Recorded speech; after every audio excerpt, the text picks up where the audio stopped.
Hi there, everyone, and welcome back to the Message Marketing Pod. I am Chris from Melotti Media, and I have a very exciting special episode today where I've got some amazing people that I'm going to talk with. So we have Amanda from Pencil Box Marketing, who we're going to get introduced to very, very shortly.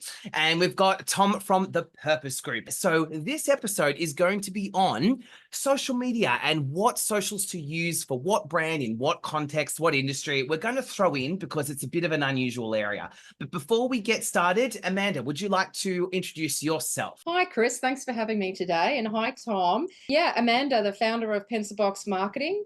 We are a small marketing agency that helps small and medium-sized businesses step up and do the right marketing rather than just any marketing. So we usually start with strategy first approach, and there are no cookie cutters. Every business we work with has a different challenge to be solved, and therefore a different solution is needed. Beautiful. And who better to ask for socials and all that than someone works on this sort of area? So great. Tom, you're up. Man, how can I beat that? Such an I know, eloquent kind of very eloquently. oh dude, like Tom, I guess You Chief guessed. Creative Officer of the Purpose Group, co-founder as well, started it 10 years ago. And I would say we do all things marketing, all things growth, and that's what it is.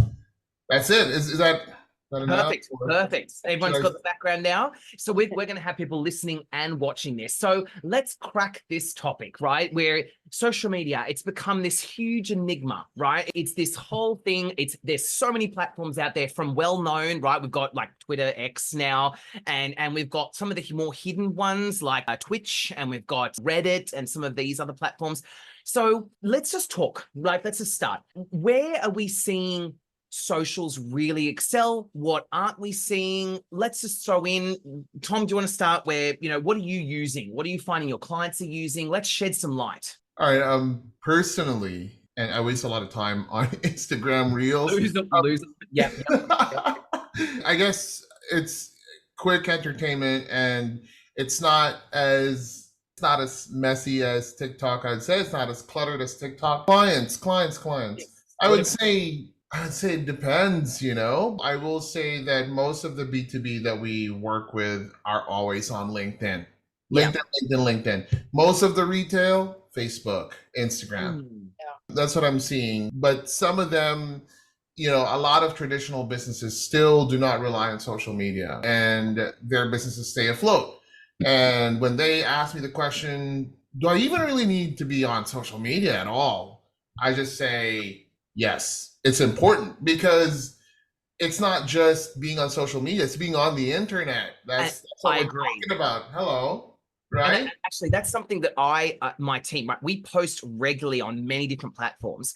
And a lot of people say, oh, like you don't have this massive thousand follower on Instagram. And yet we still get inquiries and leads from it. And Yeah. I personally found, I'll turn to Amanda in a second, I've personally found that there's no strict rules, as like there's assumptions, like you said, Tom, there's the whole LinkedIn for B2B, retail for Facebook, but I find that having this omnipresence is important. And also I found that the trend is I found less people follow officially and more lurk or discuss through, you know what I mean? Like we get a lot of traction on like hashtags. They've stumbled across us. Amanda, how do you personally use socials? Any client, like just throw in.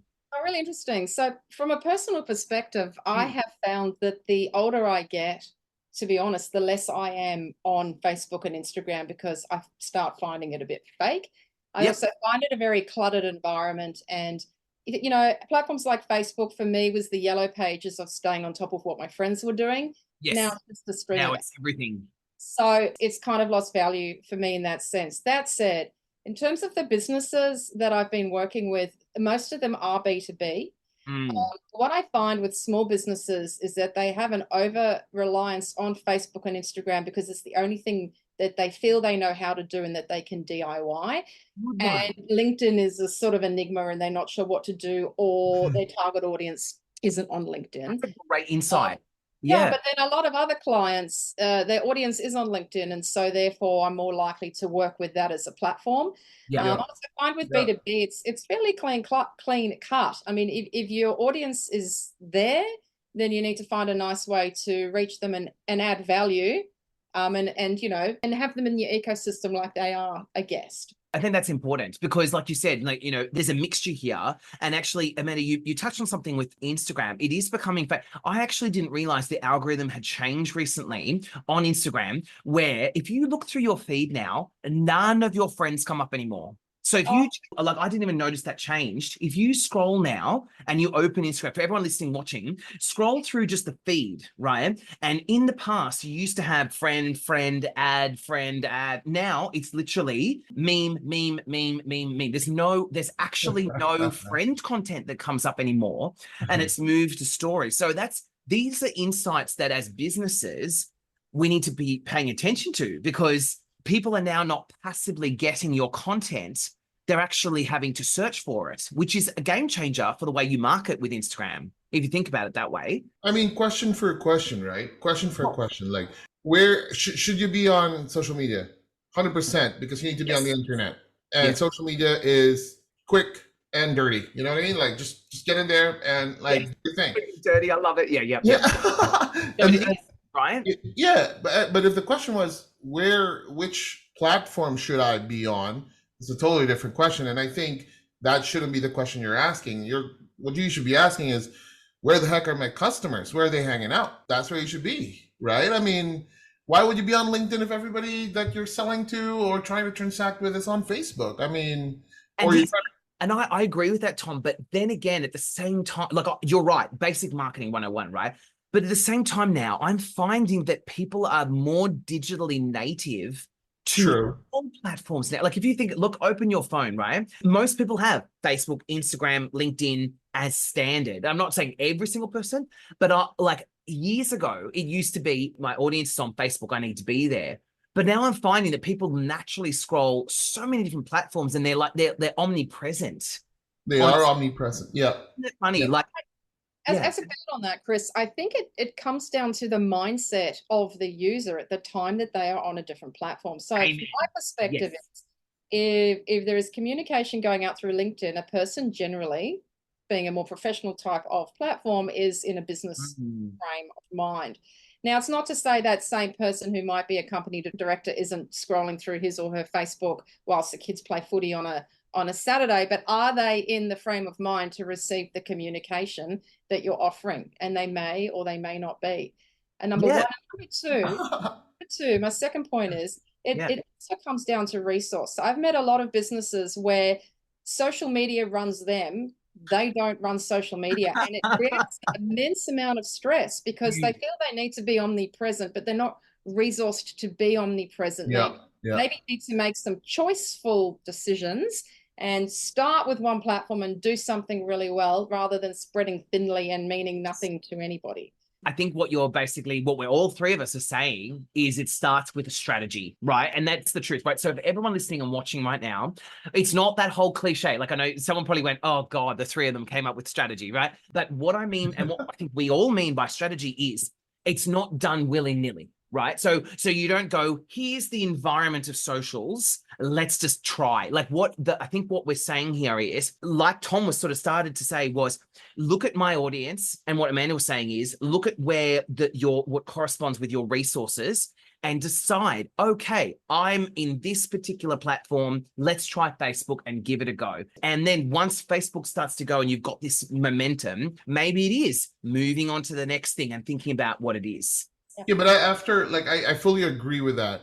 But I also want to challenge it because after a while, like you talk to so many we help a lot of small to medium enterprise brand themselves. And so once a brand is done, they go, okay, what do I do now? Should I go social media? And I'm like, absolutely. What platform? Customer, where search your audience? Oh, over here. Okay, cool. Now I'm in here, but like, should I do this? I'm like, dude, you are overthinking it. All right. Like, I will say this, if you're under-resourced to begin with anyway, you already know this. This is what and somebody tells you, build a strategy. I'm like, I don't have the money for friggin' strategy at the moment. So I say, where's comfortable to you? And what's the easiest? Instagram, because I do it in the bathroom and Canva, Like, go for it. because it's more in the doing, it's more in the executing, and you will begin to understand and you will start to see the prioritization of it all. And then you call someone like Amanda. Amanda, help me because I've been on Instagram, da, da, da. And this is like a tale as old as time. We hear this all the time. I spent like a lot of time doing this on Instagram and nothing happened. Well, they're all on LinkedIn. So why are you on Yeah. Instagram? Well, I just needed to start something. Got it. All right, now that you've done that, let's go down the path of figuring it out properly, right? Yeah. I mean, so I think yes, strategy, absolutely. But if you can't and you don't have, the ability or capacity to do that, friggin' just go. You look at Tom. Throw a caution. Look, I would also say a plan. Like for my team, what we do, plan it, of course. we post, and I'm not saying we don't plan 12 months in advance, but what we do is we, for everyone listening and watching, start by like going on from Tom's suggestion is don't overthink. But what we simply do is we say on a Monday we post this kind of theme. On a Tuesday and so on a Friday it's a light-hearted theme. On a Sunday morning, which is surprising, I found that Australians really engage on a Sunday morning at around 10 or 11 o'clock for something that's learnable. So like a blog or a piece of content like that. The reason why is because it's slower pace and people have space. So like it's a bit of experimentation, but also then saying, okay, on a Friday, lighthearted, right? Nothing that's particularly heavy on a Friday because no one's interested. On a Monday, we're not hitting someone with something too heavy because people are getting back in from the weekend. Tuesday, Wednesday are the heavy hitting things. So it's experimentation. Amanda, do you use, yeah. Love that word. I'm just going to say two things. Firstly, on LinkedIn, the algorithm watches the performance of your post for the first 90 minutes and then it determines will it go to more people or not. So if you want to post on a Friday afternoon, it's a little bit of a high risk strategy. Oh, that said, one of my best performing posts was on a Friday. So if I'm posting on LinkedIn, I tend to front it up and go Monday, Tuesday, Wednesday, just to sort of let it flow through during the week. Yes. The other thing I wanted to say is I have I have many mantras, but there's one main mantra that I always say to everybody, which is fewer, bigger, better. So we can't do everything unless we've grown into a large company with a staff of people. But what we can do is do what we do in a choiceful way and do it really well, which applies to everything in business life. But in the lens of social media, pick something and do it well. So for me personally, my main platform for work is LinkedIn, but I find I don't necessarily have something each week to post. That's just me because I don't know what value I add. A picture of me with a cup of coffee. I like to post something that might be interesting. Let's go back to that. Let's put a pin in that one.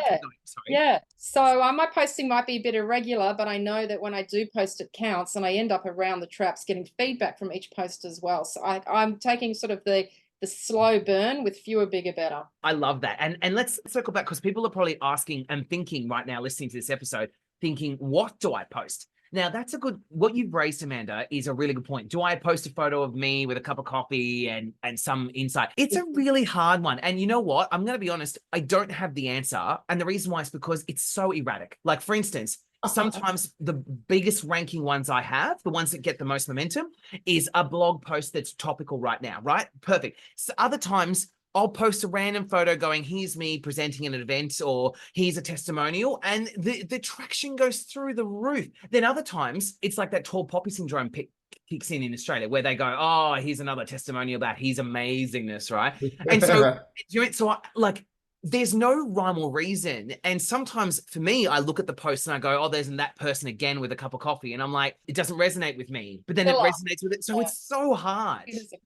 Dude, like you said, it just goes back to what you said, Chris. Like, it's an experiment, right? It's an experiment. And like, if you Google right now, how to go viral, Google it right now and tell me within the top 5 searches, if you're given a formula, like a play-by-play for like something stupid, right? Like, we've been doing this for ages. In our earlier days, we would get a high production value post, like video, the works, studio, on site and all that, and it wouldn't do anything. And then there's this video of a girl, part of a cheerleading team, and somewhere in a rural area, gets thrown up like this by by her team.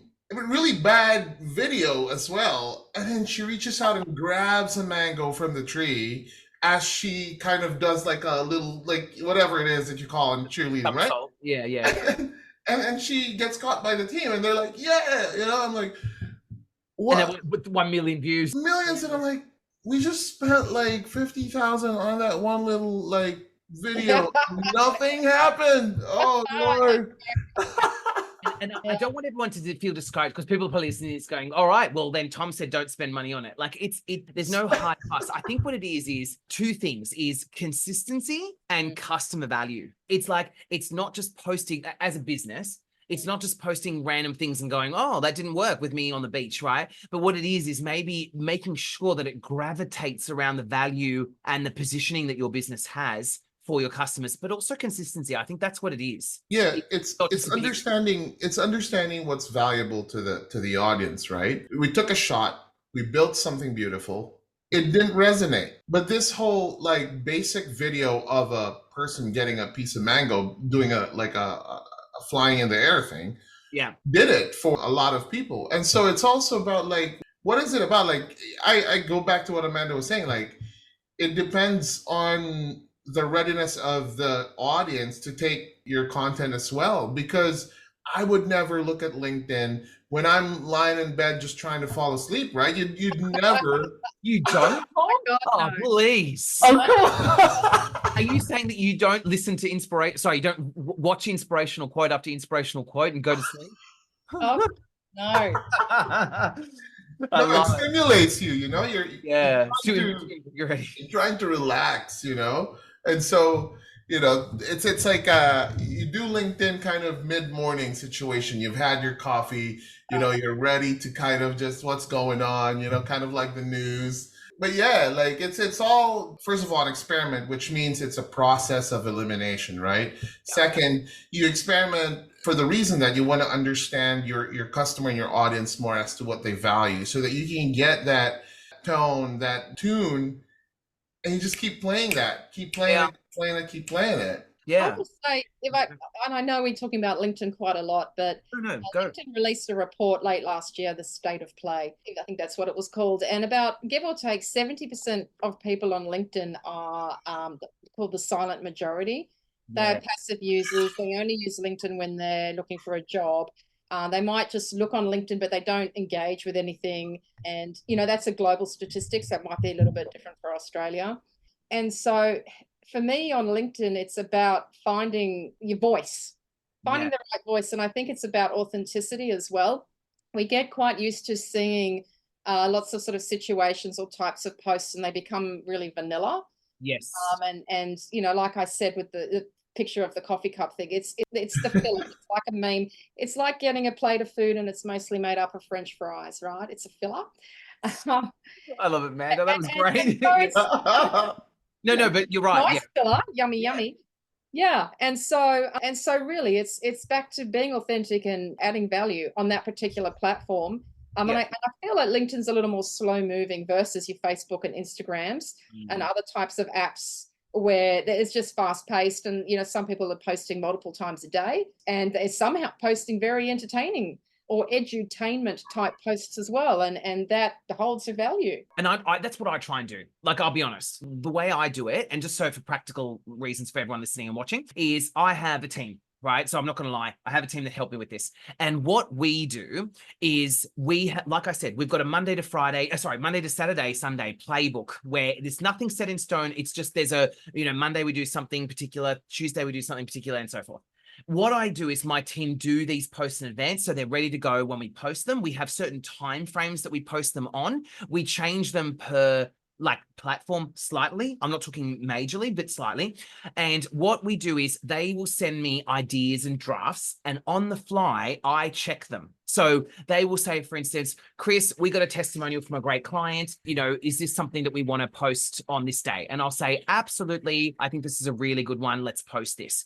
And they will say, Chris, I've whipped up a caption. I'll check it. And we post it up. And we just sort of rinse and repeat, and we change things. We try and keep the tone of voice really, really fresh. I have avoided ChatGPT because I'm seeing a lot of people online call people out for it. And as a copywriter, that's embarrassing if I get caught in that space. So I avoid that and make it really genuine.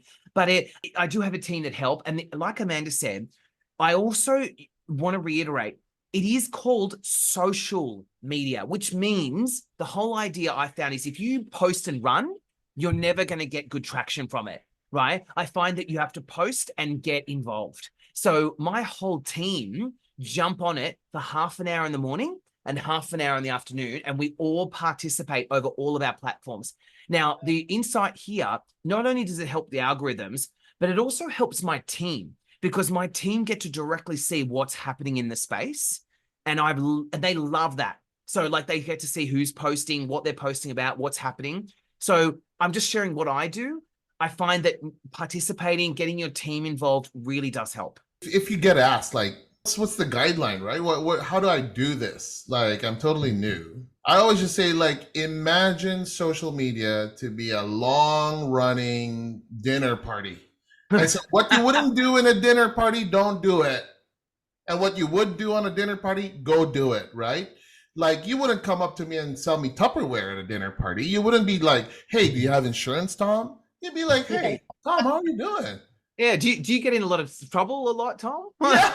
And then, And he goes, you know, and what do you do and what you don't do, right? Like, because, you know, like what you said, Chris, you have to get involved. And the more involved you get in a dinner party, the more meaningful it is for you, the more memorable it is for you. But if you're just going to kind of coast along, you're going to be like, oh, man, you know, whatever, you know. So it's a really good analogy for Way of social thinking media. about it. I like that. It's about participating, give and take, you know, and it's like you said, we keep reiterating consistency, getting involved, having a strategy, looking at a plan.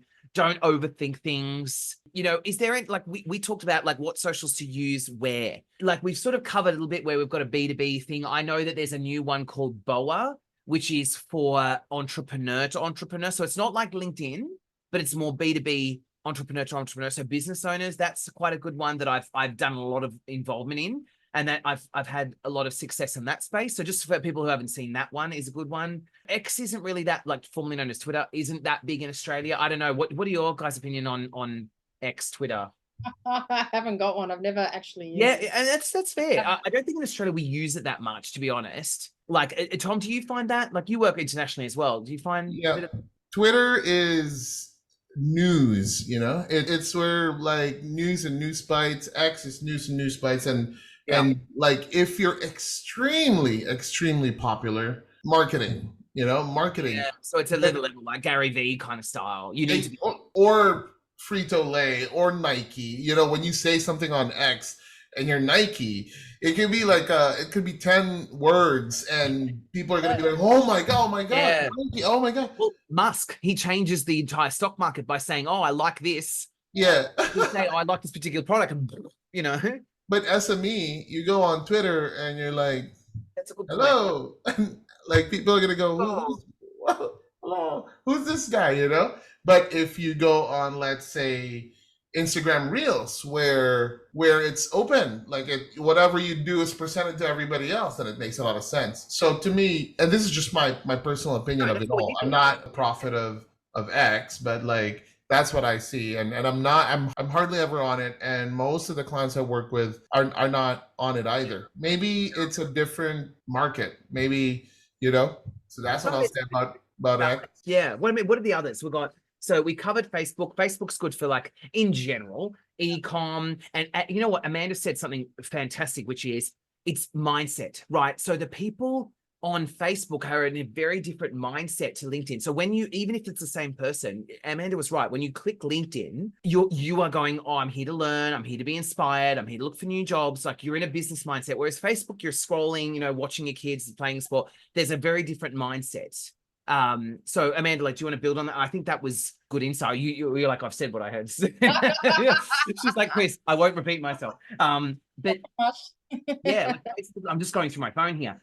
Like Instagram, we've got TikTok. I'm going to be honest. I'm new to TikTok. I've been trying it recently with my Chris of Melodic Consulting business, and I've been finding some good traction and some general stuff. But I've found it really hard to crack, because if you go online and you look at all the stats and research and all of that, there's so many traps and things. Like some people say, don't make it a business account because they'll penalize you because they want you to pay.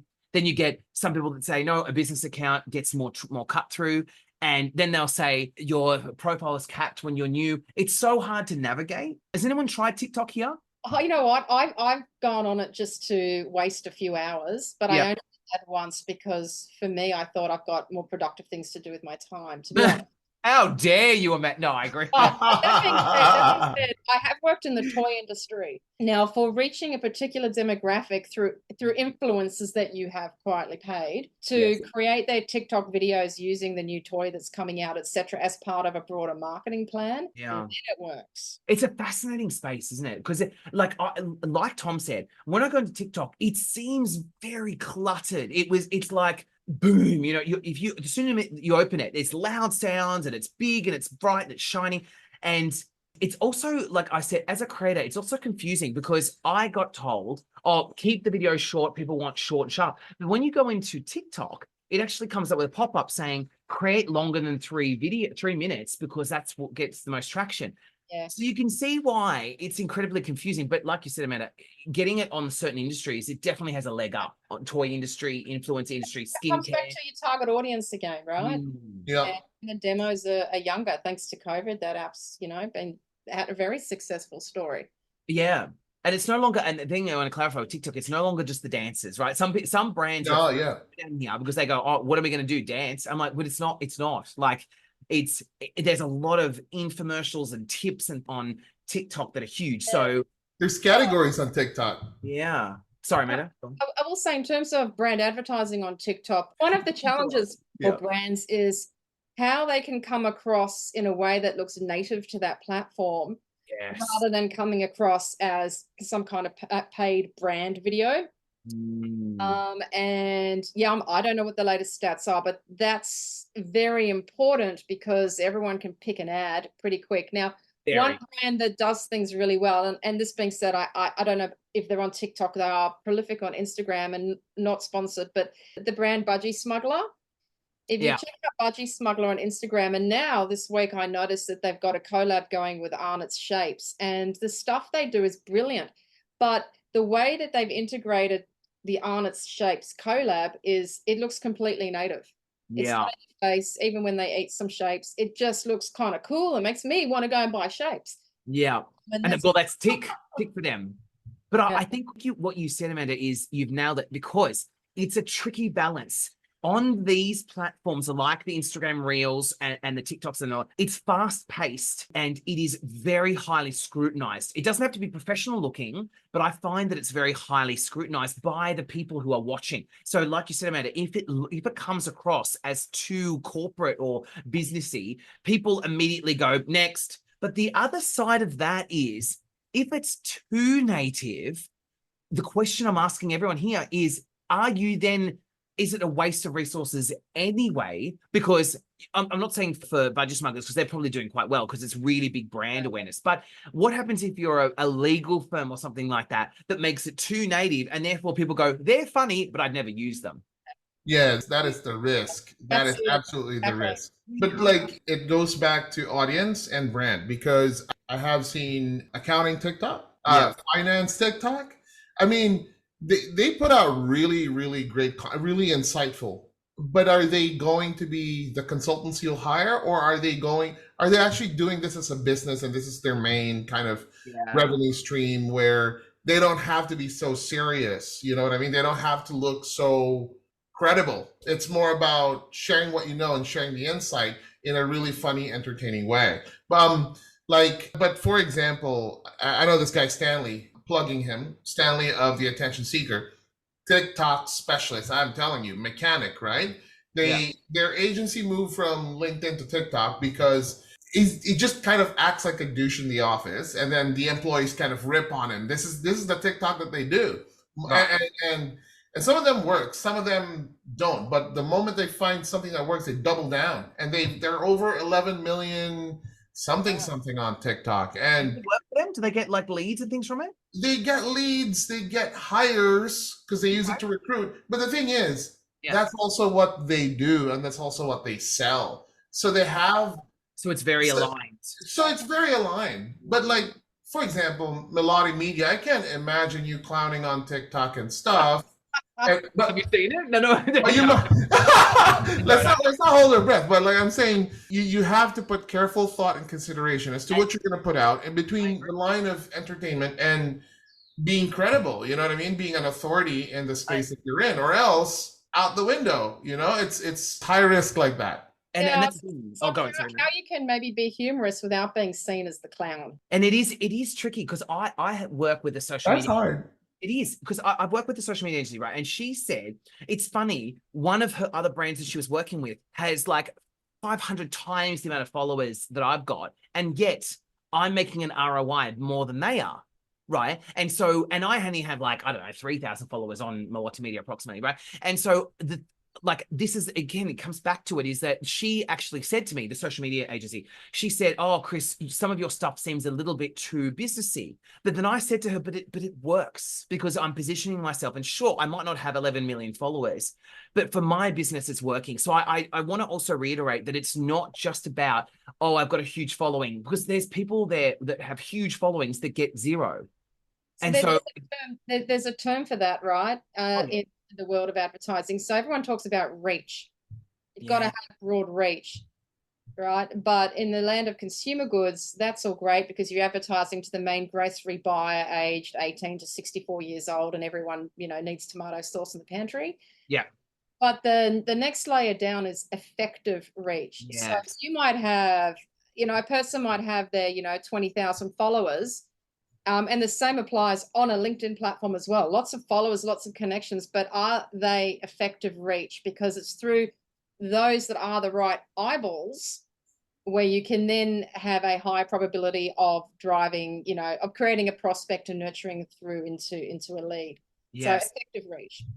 Amanda, you're actually, for everyone listening, if there's one thing you take away, it's that, right? Is that it's all well and good to speculate, but the point of it is like on LinkedIn, right? I know I have great measurable results on LinkedIn, and also brand awareness. People always go, oh, there's the orange guy, right? So, and it's true, right? But the thing is, that is hard earned, right? I didn't buy followers or anything like that. I worked really hard sharing content, and it works. And so I think what Amanda just said is so critical. If you're looking to embrace the social media stuff, all of what we've talked about is important, but the really important part is not just reach, effective, measurable reach in relative nature to your business and your objectives. I think that's the main takeaway today. I agree. So Look at you, Amanda. Yeah, right? Right. So I think let's wrap up. Tom, last final comments from you. For me, oh my God. Thanks, Chris. Just really prepared for that. Oh, just shine a spotlight on I'm a very, very big advocate on human-centered design, and IDEO, if you're listening to this endorsement, you know what I mean? When they came up with that, it just made sense to me in multiple levels, and you apply that everywhere, and it just what it is, it goes back to the human being in the middle of it all, right? And you go like, where are they? What do they need? How can I serve them? And you ask all the right questions that way. The moment you have all those, I mean, it's always not 100% definite answer. You wrap it up in the right strategy, which is composed of method, message, medium. Where are they hanging out? Yes. So that you have like great cut through reach that is selling to the right person or talking to the right person. Like it's similar to selling a bag of chips for the kids, but marketing to the mother because the mother does the grocery. You know what I mean? Like it's that kind of thinking that has to be in place. So you really have to think about, okay, who's my customer? Where are they at? And what do they need? How can I serve? I guess that's what I'll say, so that you don't focus too much on how does Instagram work or how does Facebook work, because that's gonna come. Your life will complicate at the right time. Just ask the right questions first. I love it, Tom. That was good. No, you're right. Like it's like let's be clean about this, like you said. Don't overthink it. Amanda, final thoughts? Yeah. Final thoughts would be for those who are micro, small, and maybe medium-sized businesses who have maybe a small marketing resource without the right skills that they might need to grow. Sometimes it's about going slow to go fast. So as I said before around fewer, bigger, better. Mm. Choosing one thing that you can do well Yes. that doesn't take your eyes off the ball in all the other departments, because you might be wearing your 6 hats, especially when you're starting out. And do one thing well that you can feel proud of before you then expand and platform out to something else. And often that platforming out will be organic and it will feel really natural when it does start to happen. But don't put loads and loads of pressure on yourself to start out, be a small business and have to be across 3 or 4 platforms. You just need to let your business grow by finding some leads, right? So don't spread yourself thin. Be patient, be persistent, and go slow to go fast. I couldn't agree more, man. What is this, Chris? How long did Amanda prepare for this? I know, right? What is this? No, but that's marketing fundamentals, right? It is, especially when you're starting up.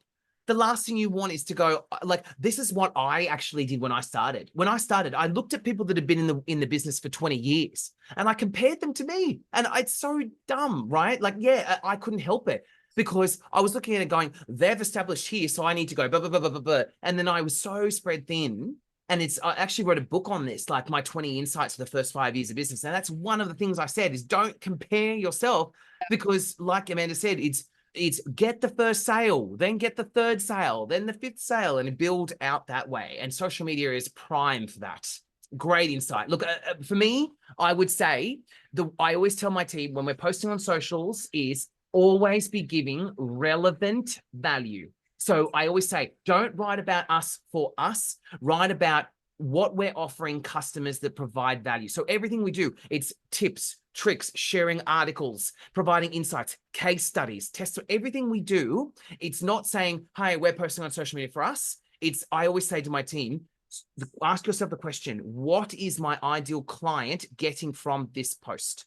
And if it's they're getting something valuable that they can take away, then we've won. So I always say that with every post, and so many times I reject posts and I send them back to the team because I'll be like, what is our customer getting out of it? And they'll go, oh yeah, you're right. And I was like, let's rethink this, right? And it's often not way off. It's just, instead of going, we do this service, it's instead reframing it and saying, are you having trouble with? Yeah. Right. So things like that. So look, I'm really happy with this episode. I thought it was fantastic. Thank you very much for everyone for joining and listening. Thank you, Amanda from Pencilbox Marketing. Check Amanda's website out, Pencilbox Marketing. She does strategy and she's a fantastic operator. We love working with her. And we've got Tom from the Purpose Group, amazing marketing agency, working on so many different performance marketing and just an expert on so many different areas. It's been a pleasure talking to you about social media. So thank you, everyone, and we'll see you in the next episode.